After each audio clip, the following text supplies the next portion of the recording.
তিলে তিলে গড়ে তুলেছিলেন যে সংসার, এক রাতের এই ভয়াবহ অগ্নিকাণ্ডে তা সবই পুড়ে ছাই হয়ে গিয়েছে। স্থানীয় বাসিন্দারা তারা অভিযোগ করছেন যে দমকল দেরিতে এসেছিল, দমকল যদি সঠিক সময়ে আসতো তাহলে এই অগ্নিকাণ্ড এত ভয়াবহ আকার ধারণ করতো না। কি বলেছেন স্থানীয় বাসিন্দারা, শুনুন। गहना, पैसा, जेवर, डॉक्यूमेंट एक भी टिंका हमने सिर्फ जो बदन में पहन के यही बचा है बस, और कुछ नहीं बचा है। ऐसा हुआ ही दमकल गाड़ी का वजह से नहीं हुआ। 10 मिनट का रास्ता, 15 मिनट का रास्ता, आप लोग 2 घंटा बाद क्यों आए? हाँ, आदमी पैदल चल के आवेगा तो 10-15 मिनट में आएगा।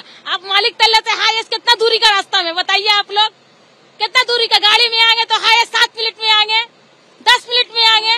अगर 10 मिनट पहले आता तो हम लोग का आज ही दिन नौबत देखने नहीं पड़ता। वजह से आज हम लोग भिखारी बन के रह गया दमकल गाड़ी का वजह से। मालिक तल्ला से 10 मिनट का वजह से नहीं आया, एक आदमी का जान चले गया, बेचारा पूरा छाई हो गया। अभी हम लोग क्या करेंगे, कहाँ जाएंगे बताइए? हम लोग का शादी का पूरा गहना था, तीनों बहन गहना था, सोना का, कान का था, पायल था, नाक का था, पैसा, हर एक चीज था पूरा, वो तो पूरा जल के छाई हो गया।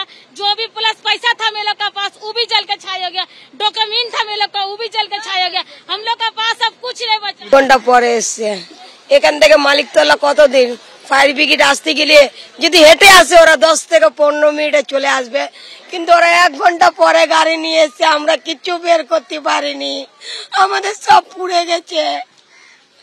এই এক্ষুনি বাড়িতে গিয়েছি, পোড়া এটা পেয়েছি, আমার গয়না গাটি সব পুড়ে গেছে। এটা তো ছোট বাচ্চাদের, এই আমার ছেলের ছোটবেলার, এই আমার ছেলে, আমরা এক জামাই বেরিয়েছি, আমরা রাত থেকে কিছু না খেয়ে দিয়ে এখানে ছোটবেলা না বাড়ির থেকে পাশে একটা বাড়িতে আগুন পিছন দিক থেকে দাও দাও করে উঠছে।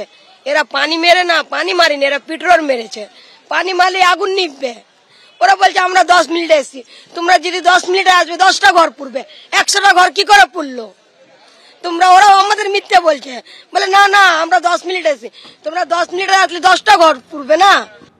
এক রাতেই সব শেষ। যেখানে আমরা দাঁড়িয়ে রয়েছি নারকেলডাঙ্গা থানার অন্তর্গত একের পর এক ঝুপড়ি, সেটা কিন্তু আগুনে সম্পূর্ণ ভস্মীভূত। ইতিমধ্যে এলাকায় যেদিকে তাকানো যাচ্ছে সেদিকেই কিন্তু এই ধরনের ছবি, যেখানে কোন রকম ভাবে বাড়ির বা ঘরের যে অংশ সম্পূর্ণভাবে জ্বলে গিয়েছে, সেখানে কোন রকম ভাবে কোনো জিনিসপত্র বার করা যায় কিনা সেই চেষ্টায় প্রচুর মানুষ এখানে।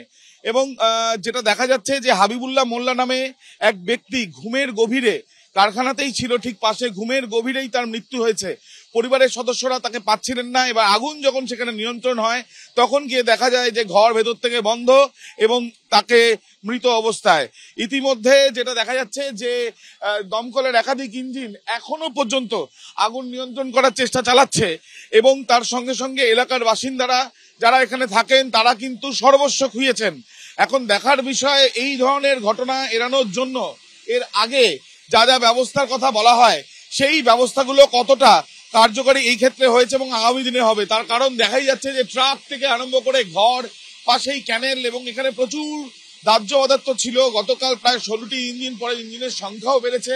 দমকলের তরফ থেকে সকাল গড়িয়ে গেলেও এখনো পর্যন্ত আগুন নিয়ন্ত্রণের চেষ্টা চালানো হচ্ছে এবং যেদিকে তাকানো যাচ্ছে সেদিকেই ধোঁয়া। সকাল থেকে চারিদিকে একজন ব্যক্তির মৃত্যু হয়েছে ঘটনাস্থলে সকাল থেকে পুলিশ, এবং দেখাই যাচ্ছে যে যেদিকে যেভাবে আগুন ছড়িয়েছে একেবারে সমান্তরাল ভাবে ক্যানেলের পাশে যে ঘরগুলো সেগুলো সম্পূর্ণভাবে ভস্মীভূত, সেগুলোর একদম অস্তিত্ব আর নেই বললেই চলে। অন্যদিকে এখানে যেগুলো ইট কংক্রিট দিয়ে তৈরি ঘর সেগুলো সম্পূর্ণভাবে, চালগুলো থেকে আগুন আরো বেশি ছড়িয়ে পড়ে এবং প্রত্যেকটি ঘর, এই যে জায়গাটি ঘিরে রাখা হয়েছে এখান থেকেই কিন্তু ওই মৃতদেহ উদ্ধার করা হয়েছে। সব মিলিয়ে প্রচুর ক্ষয়ক্ষতির যে আশঙ্কার কথা গতকাল থেকে রাত্রিবেলা থেকে বলা হচ্ছিল, সেই ক্ষয়ক্ষতিটা দিনের আলো ফুটতে না ফুটতেই আরো বেশি করে ফুটে উঠছে, সেই ছবিটাই আমরা দেখতে পাচ্ছি। ক্যামেরায় প্রতীক রায়ের সাথে আবির দত্ত, এবিপি আনন্দ, কলকাতা।